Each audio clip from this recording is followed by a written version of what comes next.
할렐루야. 자, 우리 앞뒤 함께 인사하실 때 하나님께서 여러분들을 뜨겁게 사랑하십니다. 서로 인사해주겠습니다. 하나님께서 여러분들을 뜨겁게 사랑하십니다. 할렐루야. 하나님께서 여러분들을 뜨겁게 사랑하십니다. 우리 함께 나누실 은혜 말씀은 시편 34편 10절의 말씀입니다.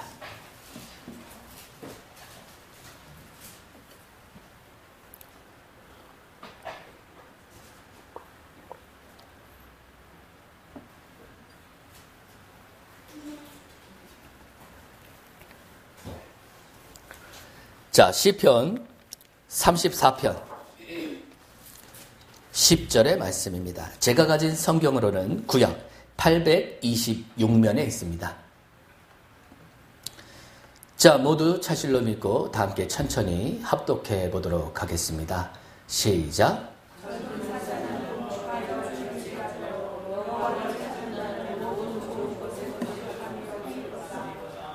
아멘. 자, 오늘은 본문의 말씀에 힘입어서 젊은 사자라는 제목으로 은혜의 말씀을 좀 나눠보도록 하겠습니다. 여러분 생각에는요, 젊은 사자가 굶주립니까? 늙은 사자가 굶주립니까?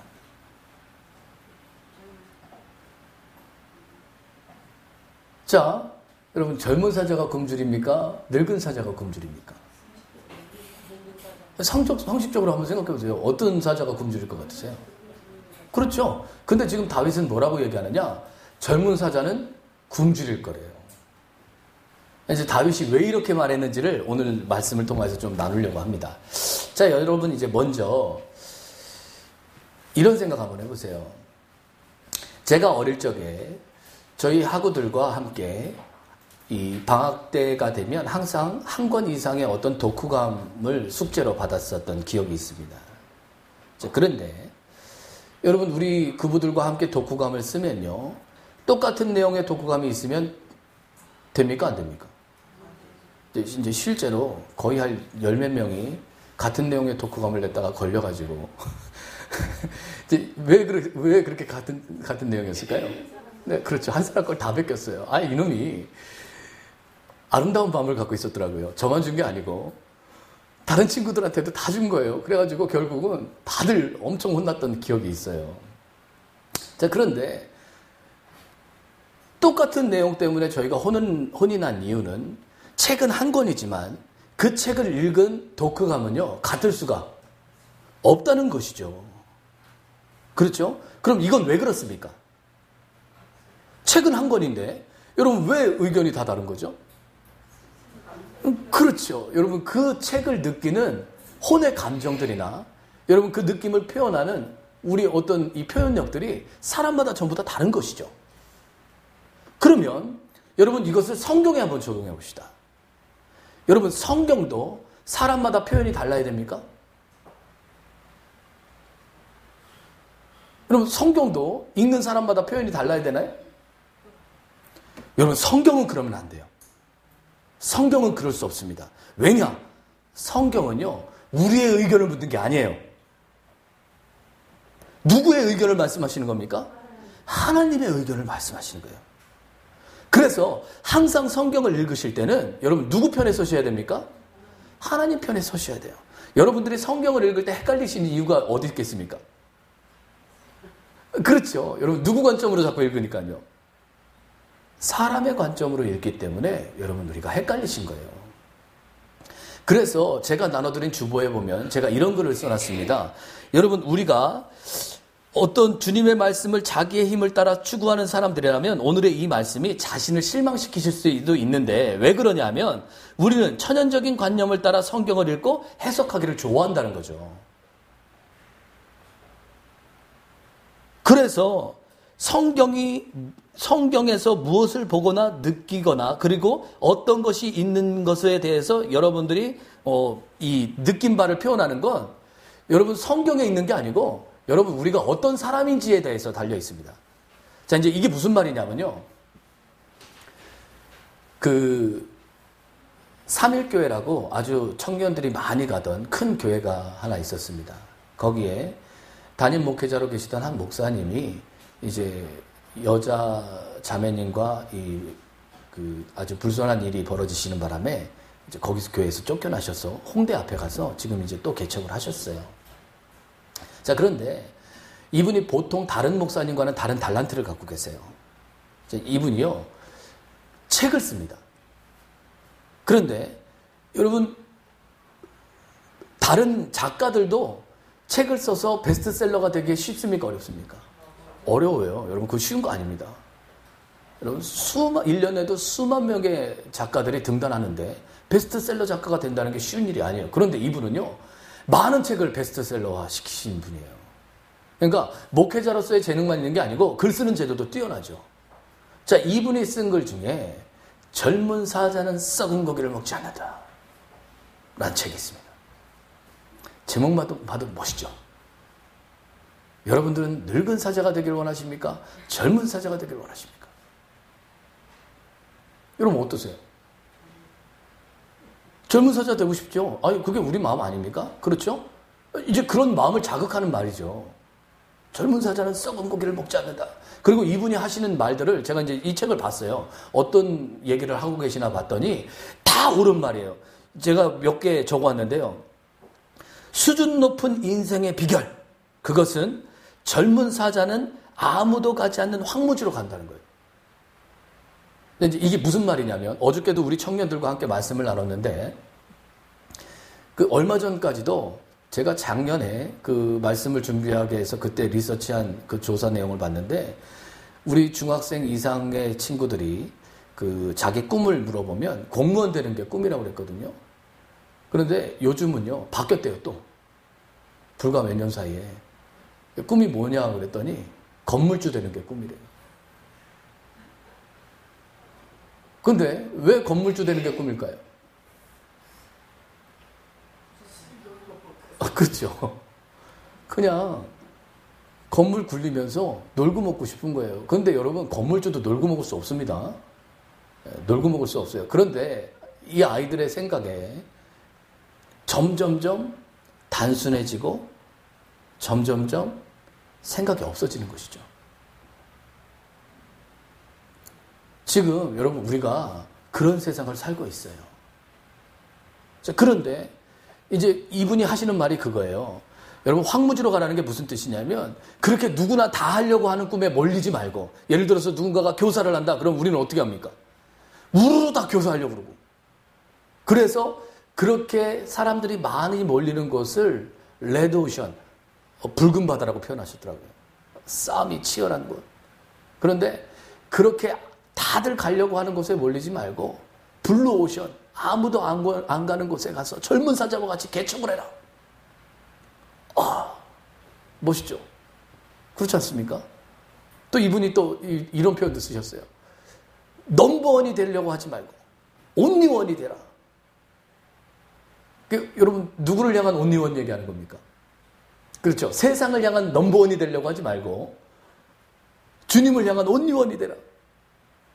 이 말도 너무 멋있죠. 또 여러분, 제가 이름이 어려워서 적어왔는데 그 영국 두 수상의 얘기를 하셨어요. 그런데 실제 있는 분들입니다. 윌리엄 글래드스턴이라는 그 영국 수상을 역임했던 사람과 벤자민 그 디즈 테일러라는 그 영국 수상을 역임한 두 사람에 대한 일화가 있대요.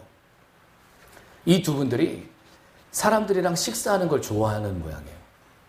그런데 많은 사람들이 이 두 사람과 함께 식사해 본 사람들은 이구동성으로 하는 말이 있대요. 이 윌리엄이라는 사람과 식사를 한 사람은 영국에서 이 윌리엄이라는 사람이 가장 똑똑한 사람인 걸 깨닫게 된대요.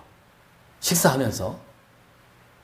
자, 그런데 이 벤자민이라는 수상과 식사를 한 사람은요, 식사를 끝마치고 나면 자기가 영국에서 제일 똑똑한 사람이 되어 있대요.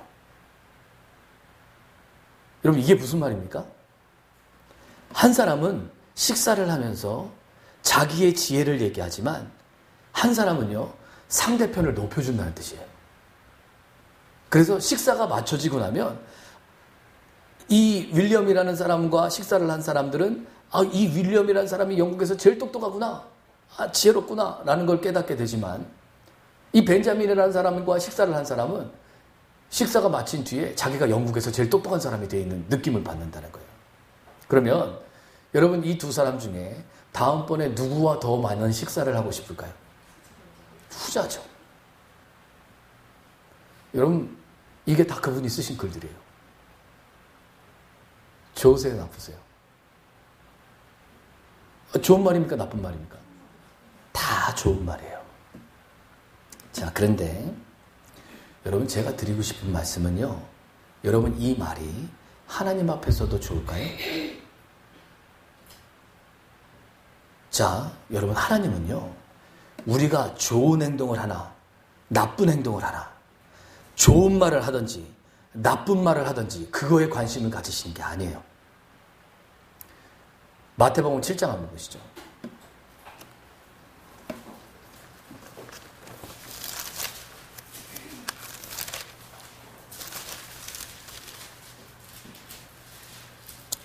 자, 마태복음 7장 20절에서 22절까지 한번 쭉 읽어보겠습니다. 23절까지 한번 쭉 읽어보겠습니다. 자, 마태복음 7장 20절에서 23절까지입니다. 시작.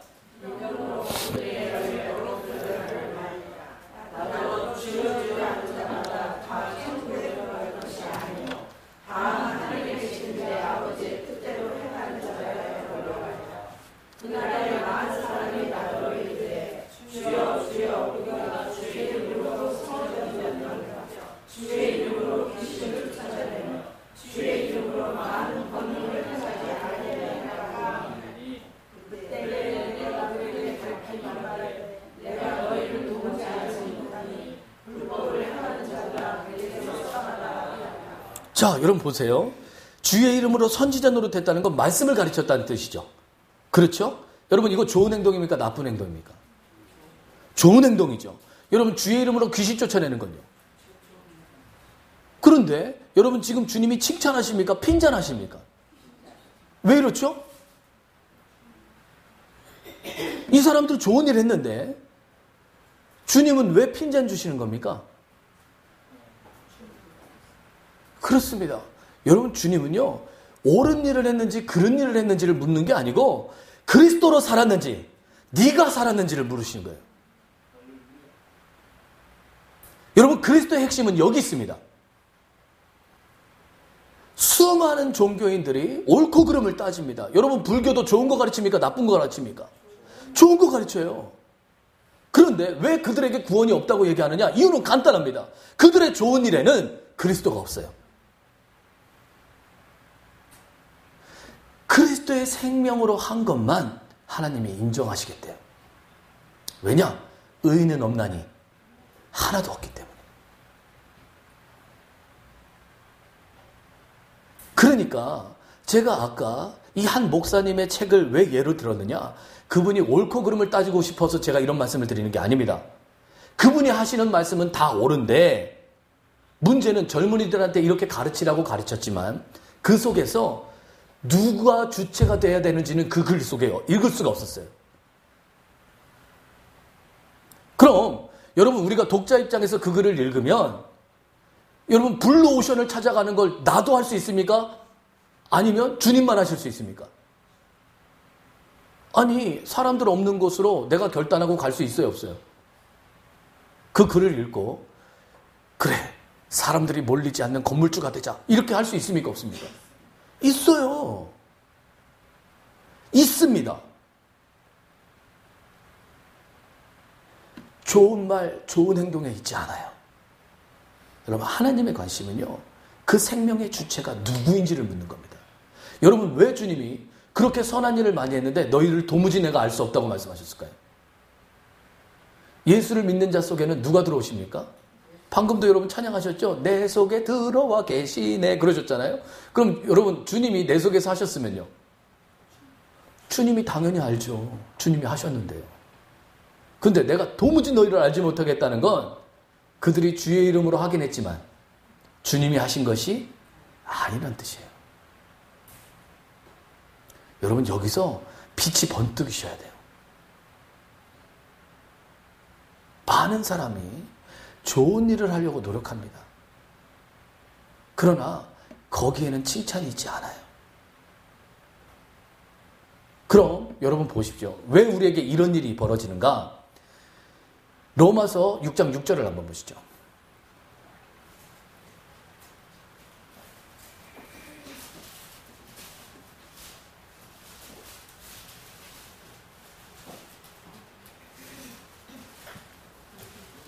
로마서 6장 6절입니다. 자, 다 함께 천천히 한번 합독해 보겠습니다. 시작.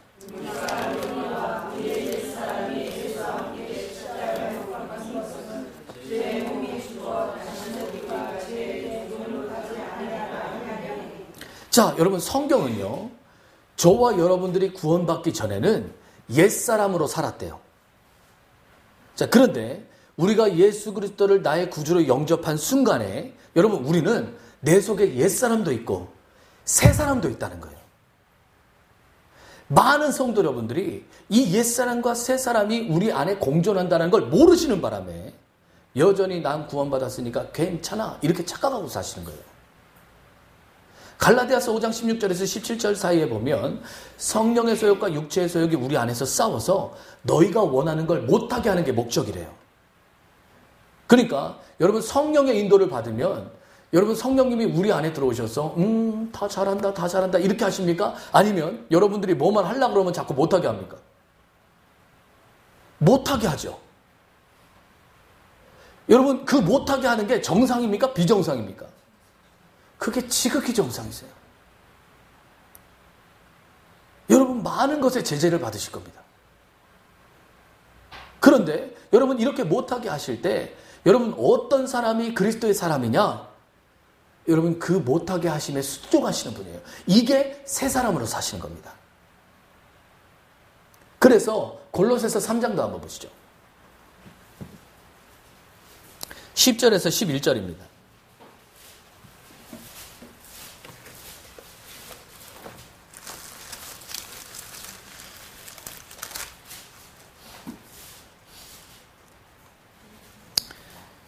자, 골로새서 3장 10절에서 11절입니다. 다 함께 천천히 한번 합독해 보겠습니다. 시작.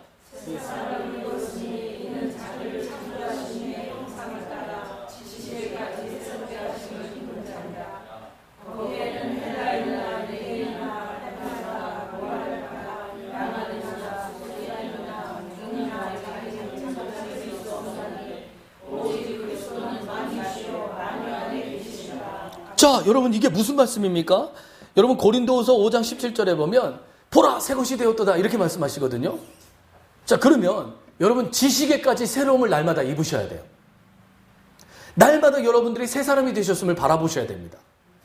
그러니까 여러분들은 옛사람을 쳐다보는 자체가 하나님 보시기에는 불법이에요.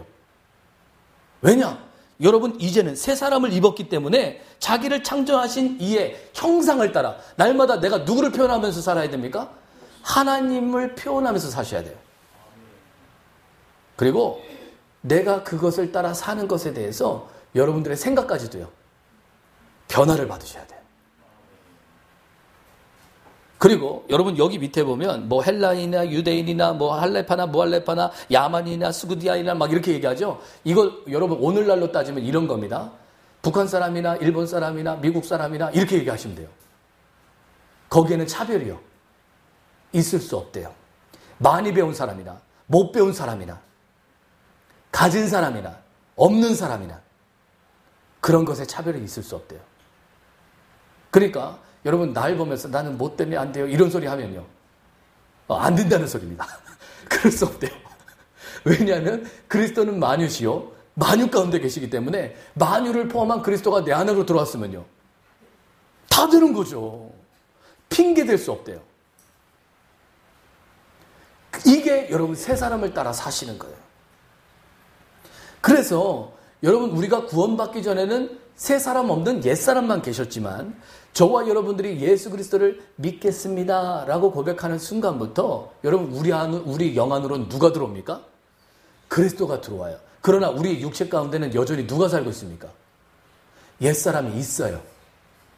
그래서 여러분 하나님의 형상을 따라 지식에게까지 날마다 변화됨을 받아서 여러분 우리는요 십자가의 실제를 내 안에서 이루어 가셔야 됩니다.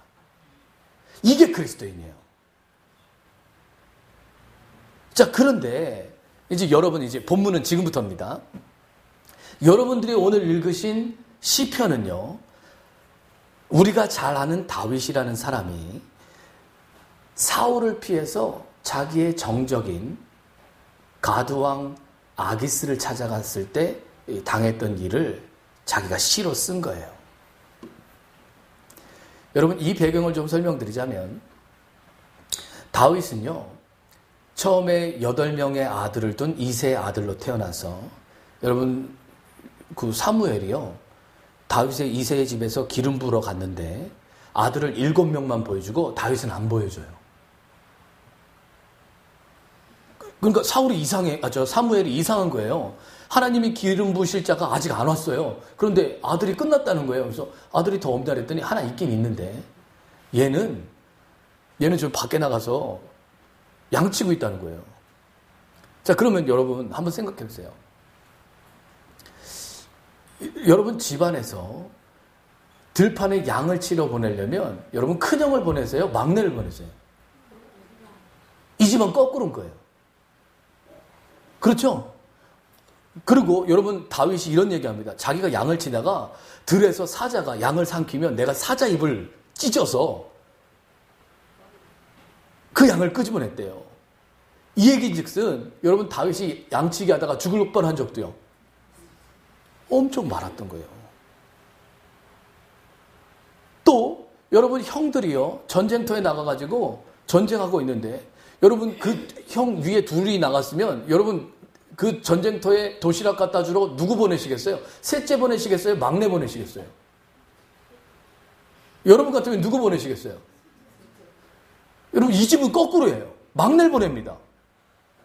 그러니까 온갖 집에 허드렛 일은요. 다 누구 시켜요?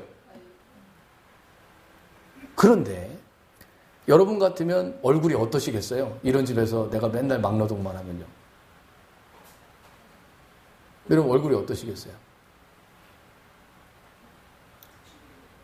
그렇죠. 그런데 다윗의 얼굴은 붉고 아름다웠대요. 그런 것들을 향하여서 원망불평하지 않았어요. 다윗의 목적은요, 다만 하나님 한 분밖에 없었어요. 그래서 여러분 형들이요, 그 도시락 갖다 줬으면 여러분 막내가 왔으면 여러분들은 어떻게 하시겠어요? 그 먼 길을 도시락 갖다 주러 왔어요? 그럼 여러분 막내를 딱 보면, 전쟁터에서 막내를 보면 여러분 어떻게 하시겠어요? 여기 어떻게 왔어, 이 위험한 데를. 왜 네가 왔어? 만약에 이렇게 하시겠죠. 근데 그 형들 어떻게 합니까? 너의 사악함을 안 오니 네가 전쟁터 구경 왔도다. 이렇게 나옵니다. 그럼 여러분 같으면 그 도시락 어떻게 하시겠어요?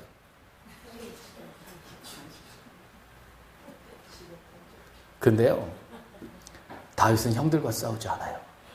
화내지 않습니다. 내가 어찌 까닭없이 왔겠습니까, 형들. 왜 그러세요, 나한테. 이렇게 하고 말아요. 그런데 언제 화를 내느냐.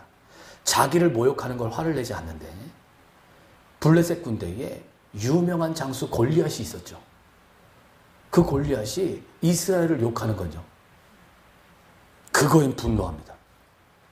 저 할례 받지 못한 자가 어찌 하나님의 군대를 모욕하는데 아무도 단 한 명도 화를 내지 않습니까? 왜 잠잠하십니까? 사울이 보니까 기가 막히거든요. 쬐깐한 게 와가지고.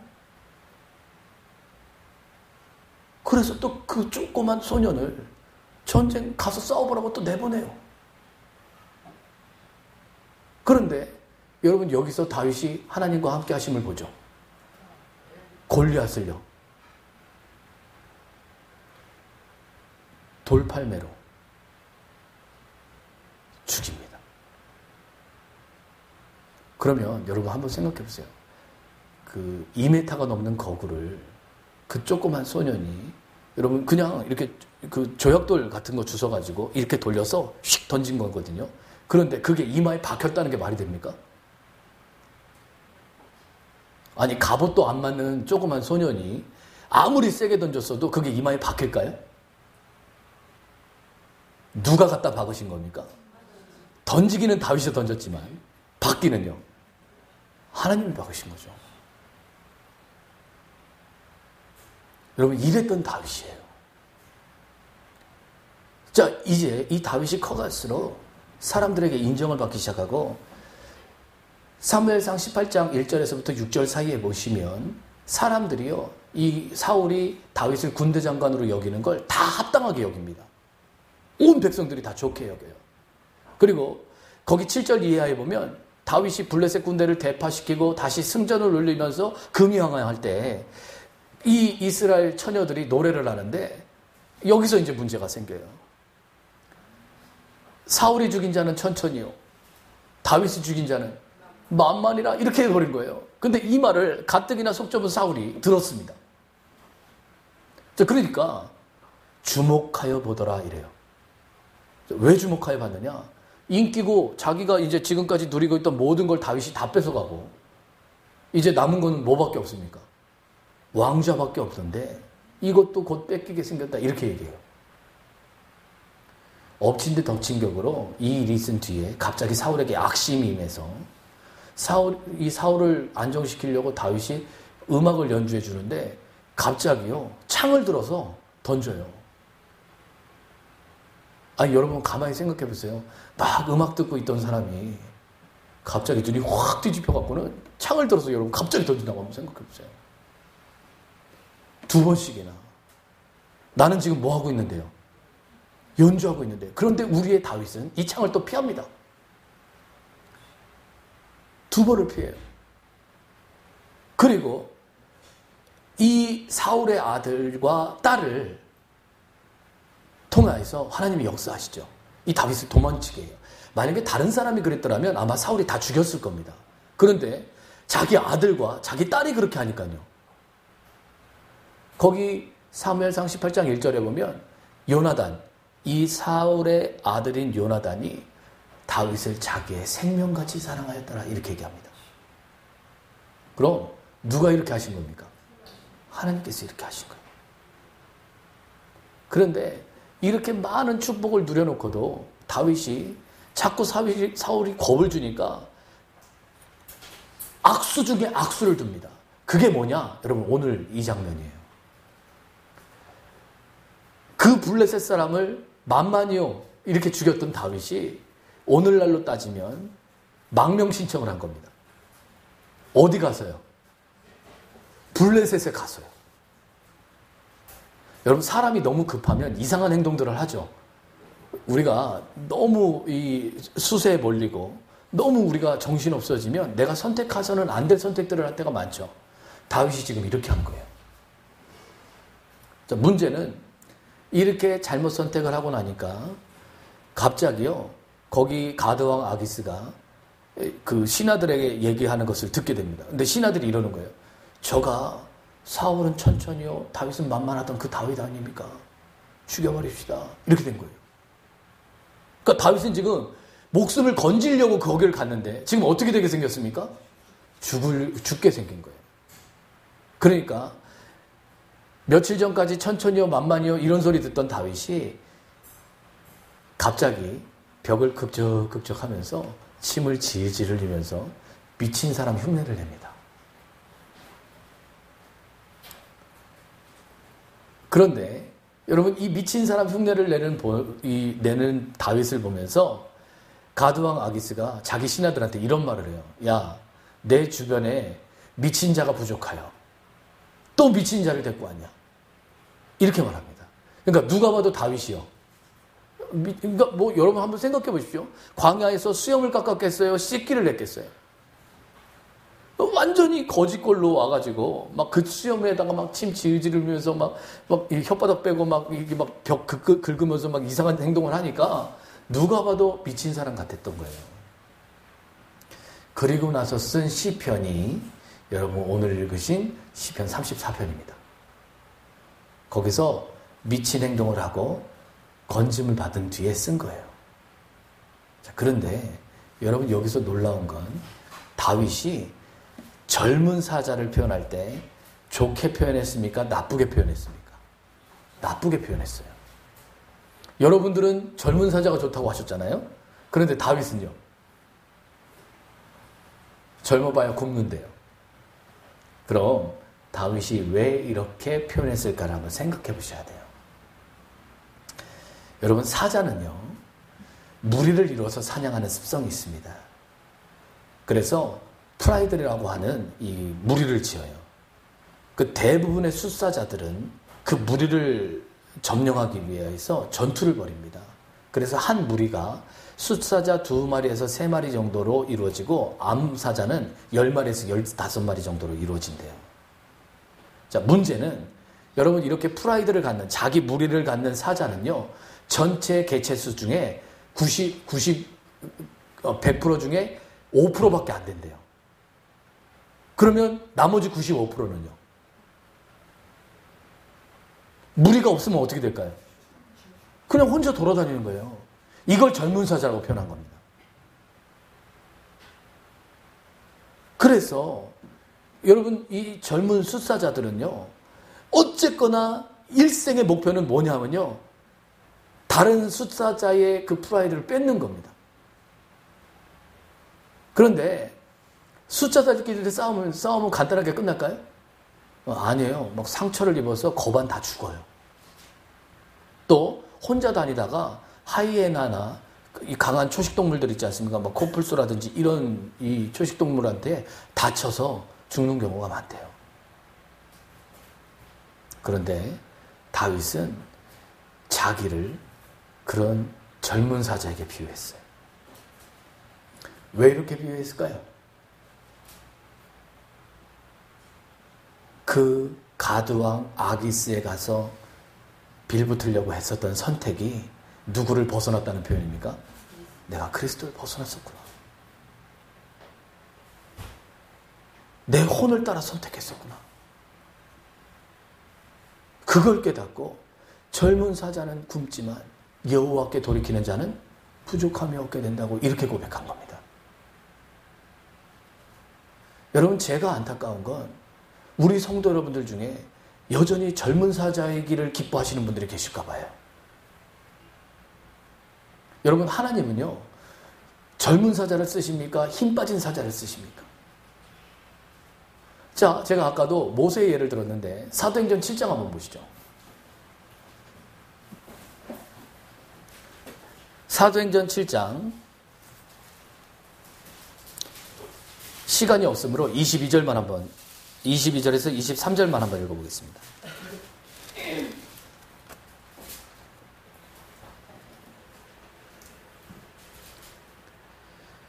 자, 한번 합독해 보겠습니다. 시작.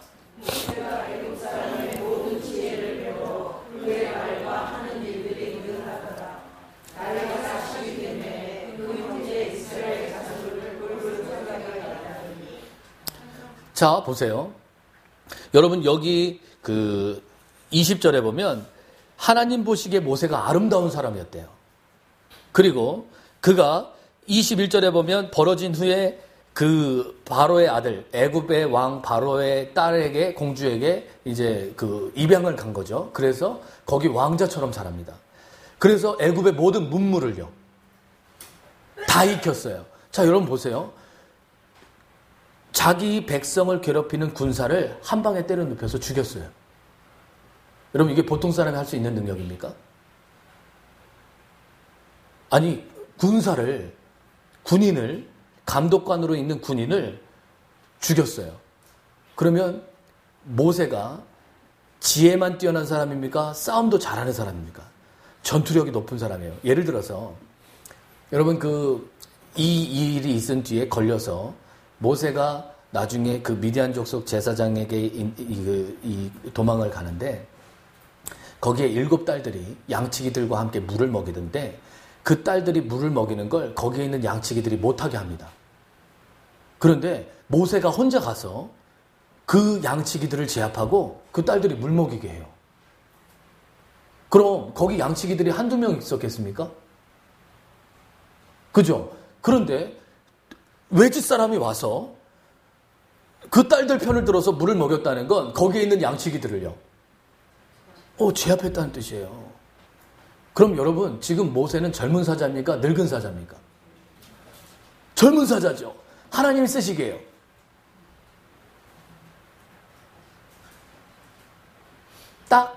좋을 때 같지만 여러분 하나님은 이때 쓰시지 않았어요. 여러분 모세가 젊은 사자일 때 모세는 하나님이 쓰시기에 합한 사람이 아니었습니다. 왜냐? 내 백성을 구하고 싶은데 구하는 방법이 누군가를 죽이는 거예요. 그렇죠? 내 백성이 좋아할 줄 알았어요. 자기네들 괴롭히는 사람 죽여주면 좋아할 줄 알았습니다. 그런데 가서 죽였더니요. 그들이 다툴 때 나중에 뭐라고 얘기합니까? 우리도 죽이려느냐? 이래요. 여러분 모세가 왜 도망가냐면요. 그게 들통난 것 때문에 도망간 겁니다. 여러분 우리도 미련한 게 있습니다. 누군가 욕해주면 여러분 같이 되게 좋아하실 줄 알아요. 여러분 소위 뒷담화를 여러분들이 열심히 하시는 걸 여러분 다른 사람이 기뻐할 거라고 생각하지 마십시오. 여러분 모세와 다를 바가 없으신 거예요. 여러분 누군가가 다른 사람의 안 좋은 말을 가만히 들어주긴 하지만 여러분을 판단하고 있을 겁니다. 아, 이 사람 돌아서면 나도 욕할 수 있네. 아, 이 사람 조심해야 되겠네. 하나님이 사람들이 경계하는 이 사람을 갖다 쓰실 수 있겠습니까? 지금 모세를 통하여서 이스라엘 민족을 구해야 되는데 이스라엘 민족이 이 사람을 경계하면 어떻게 그를 씁니까? 그래서 모세를 훈련시키는데 몇 년 동안 훈련시킵니까? 40년 동안 훈련시킵니다. 그리고 여러분 분명히 여기는 모세가 애굽의 문물들을 배워서 그가 말과 모든 생사에 능했다고 얘기합니까? 덜 떨어졌다고 얘기합니까? 능했대요. 그런데 여러분 80세가 된 모세를 불렀을 때 주님 앞에서 모세가 무슨 핑계를 댑니까? 자기가 말 주변이 없대요. 여기는 분명히 40대에 그가 할 말도 잘하고 지금도 사실 그렇죠. 막 이렇게 심판하고 막 형제들도 말리고 이래요. 그런데 80세가 되고 나니까요. 입을 닫아요. 그럼 여러분 하나님이 쓰실 때는 언제가 더 좋은 겁니까? 자, 로마서도 한번 보시죠. 로마서 4장 19절입니다.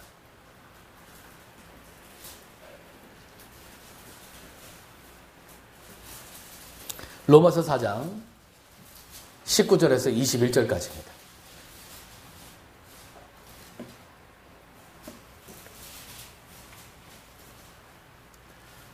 자, 다 함께 천천히 또 합독해 보겠습니다. 시작.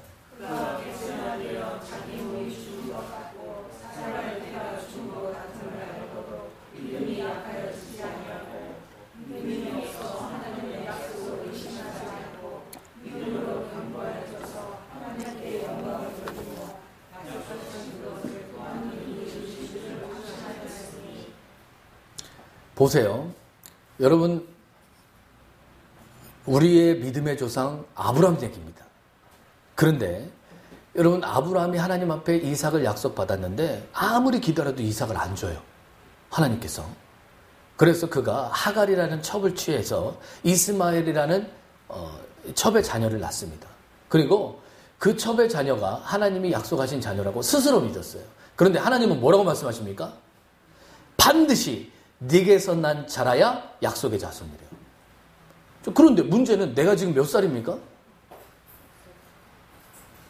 여러분 만약에 그게 지금 요즘 세대에 있는 일이라고 한번 생각해 보세요. 남편은 100세고요. 아내는 99세인데 애를 낳았어요. 해외 토픽감이죠. 그런데 여러분 이 일을 하시는 분이 누굽니까? 하나님이에요. 그럼 언제 그리스도로 예표된 이삭을 주셨대요? 내 몸이 죽은 것 같이 느껴질 때. 그럼 여러분 아브라함이 지금 젊은 사자입니까? 늙은 사자입니까? 자, 하나님은 우리가 어떨 때 쓰십니까? 우리가 연약할 때 쓰시는 거예요. 내가 할 수 없다고 인정할 때, 나에게 방법이 없다고 말씀할 때, 주님한테 두 손 두 발 다 들 때, 여러분 그때가 하나님이 일하실 때입니다. 저는 여전히 우리 가운데 젊은 사자와 같이 힘이 넘치는 분이 계실까 두렵습니다. 여러분 하나님 앞에 힘을 빼십시오. 어떤 일을 하려고 하지 마시고 결단하지 마시고 다만 주의 이름을 부르시고 주님이 여러분 속에서 역사하시길 기대하고 고대하십시오. 그럴 때 하나님은요, 우리 영 안에서 넘쳐나셔서 여러분 우리의 혼을 지배하기 시작합니다. 어떤 분들은 내가 혼에 대해서 잘못됐다고 말씀을 드리니까 우리의 혼이 없어지는 거라고 두려워하시는데 그렇지 않습니다. 여러분, 우리가 구원받기 전에는요, 혼이 우리의 주된 주인이었고 영은요, 하나님을 접촉하는 기관이었을 뿐이에요. 그렇죠? 여러분, 대부분의 성도 여러분들이 구원받고 나서도 하나님을 접촉하는 어떤 영의 접촉을 합니까? 안 합니까? 할 줄 압니다. 조금씩은 해요. 지속되지 않아서 그렇죠. 그래서 여러분, 삶의 주제는 영으로 갑니까? 여전히 혼으로 가 있습니까? 여전히 혼으로 생활하지만 하나님을 접촉할 때마다 영을 기관으로 써요. 그런데 여러분, 거듭난 새 사람으로 사신다는 건 여러분, 영이 우리의 주체가 되고 혼은 그 영의 기능이 되시는 거예요. 예를 들면 여러분, 이따가 제가 사경회 때 좀 다루겠지만 여러분, 주님도 우십니까? 안 우십니까? 누가복음에 보면 주님도 우세요. 그러면 여러분, 주님은 혼으로 우신 겁니까? 영으로 우신 겁니까? 여러분, 영은 슬퍼하셨고 혼은 기능일 뿐이었던 거예요. 무슨 말인지 이해가 되십니까? 여러분, 우리의 모든 혼이, 우리의 감정과 우리의 생각과 우리의 의지가 여러분 영에게 붙들려 계신 상태에, 그것이 새 사람이라고 부르는 것입니다. 여러분들이 젊은 사자라면 여전히 혼을 따라 사실 거예요. 내가 할 수 있는 것이 많다고 여기고 먹잇감을 찾아서 어떤 프라이드를 뺏으려고, 다른 어떤 영역을 뺏어보려고 이빨을 드러내는 이 젊은 사자처럼 끊임없이 나의 노력으로 살려고 하실 겁니다. 그러나 제가 방금 말씀드렸던 모세와 같이, 방금 예로 들었던 아브라함과 같이 우리가 죽은 자로 여기는 사람은요, 다만 누구의 은혜를 바랄 수밖에 없습니까? 여러분, 하나님의 은혜 외에는 우리가 바랄 수 있는 게 없어요. 그래서 내게 사는 것이 그리스도라고 고백할 수 있는 겁니다. 저는 우리 모든 성도 여러분들이 이러한 고백으로 충만하시기를 축원드립니다. 날마다 주의 이름을 부르시고, 여러분들이 길을 알기 위해서 여러분들이 주님 앞에 기도하면, 제가 지난주에도 그랬죠. 여러분, 길을 가르쳐달라고 주님께 기도하면 주님이 길을 가르쳐 줍니까? 그리스도를 주십니까? 내가 곧 길이요 진리요 생명이라고 그러죠. 여러분들이 길을 원하실 때 주님은 주님을 주실 거예요. 성경에 우리에게 말씀하시는 게 무엇일지를 바르게 깨달을 줄 아는 우리 모든 성도 여러분들 되시기를 축원드립니다. 끝으로 여러분, 다윗이 이렇게 젊은 사자들이 굶주린다 라는 말의 뜻이 무엇일까 한번 생각해 보십시오. 여러분들이 하는 모든 선택의 결과는요, 항상 사망이라는 겁니다. 미끄러지고 내가 생각했던 결과와는 다른 어떤 결론들을 얻게 한다는 거예요. 그런데 여러분, 우리가 이 모든 것에서 탈피하는 건 여러분들의 모든 전존재가 주님 앞에 굴복되는 것. 그래서 아까 시편 33편 10절에 여호와를 찾는 자에게는요, 부족함이 없게 된다고 고백하는 겁니다. 반드시 이 말씀의 실제를 체험하는 저와 여러분들 되셔서 날마다 승전가를 주님 앞에 올릴 줄 아는 은혜가 있으시기를 예수님으로 축원드립니다. 기도하시겠습니다. 할렐루야. 사랑과 긍휼이 많으신 하나님, 많은 성도 여러분들이 젊은 사자이기를 바랍니다. 그러나 하나님은 젊은 사자를 바라는 것이 아니라 하나님 앞에 굴복된 자를 기다리신 줄 믿습니다. 우리 모든 성도 여러분들이 매사에 하나님 앞에 굴복되어서 그리스도로 충만한 인생을 살게 하여 주시옵시고, 다만 그리스도의 영광이 우리를 통하여서 나타나 하나님의 형상과 지식에까지 새로움을 얻는 새 사람으로 살게 하여 주시옵소서. 이 시간도 말씀이 우리 모든 심장에 박히기를 소망합니다. 우리의 생활 속에 드러나시고 우리의 범사 속에 영광으로 나타나 주시옵소서. 이 모든 말씀 살으셔서 역사하시는 우리 구주 예수 그리스도를 받들어 감사하며 기도드렸사옵나이다. 아멘. 다 함께 우리 찬송가 우리 254장 찬양 드리며 기도하는 시간 드리겠습니다.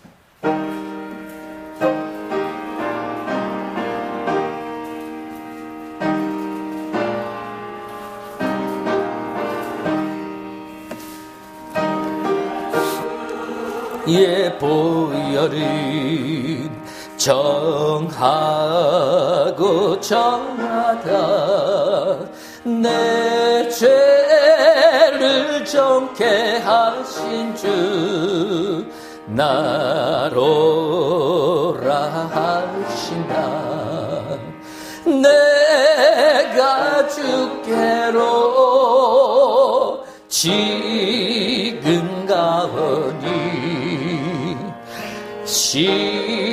십자가의 보혈로 날 씻어주소서 약하고 추해도 주께로 나가면 힘주시고 내 주함을 지고 씻어주시네 아멘 내가 주께로 지금 가오니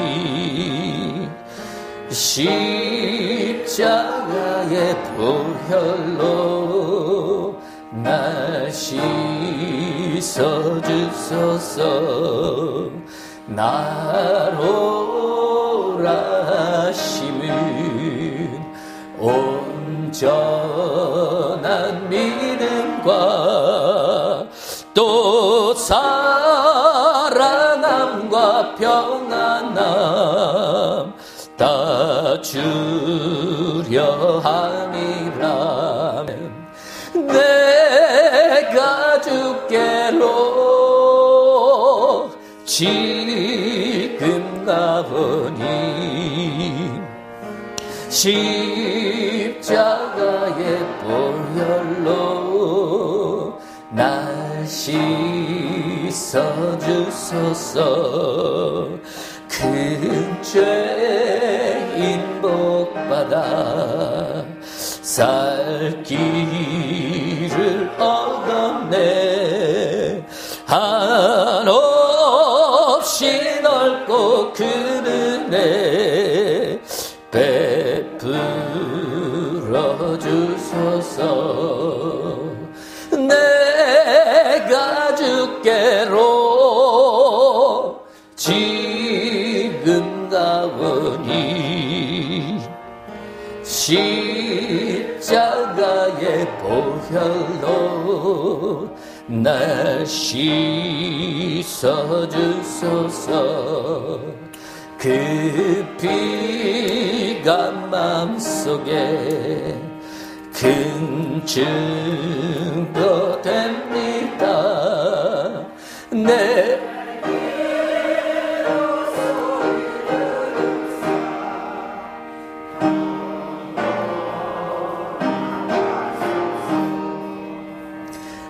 내가 주께로 지금 가오니 십자가의 보혈로 날 씻어주소서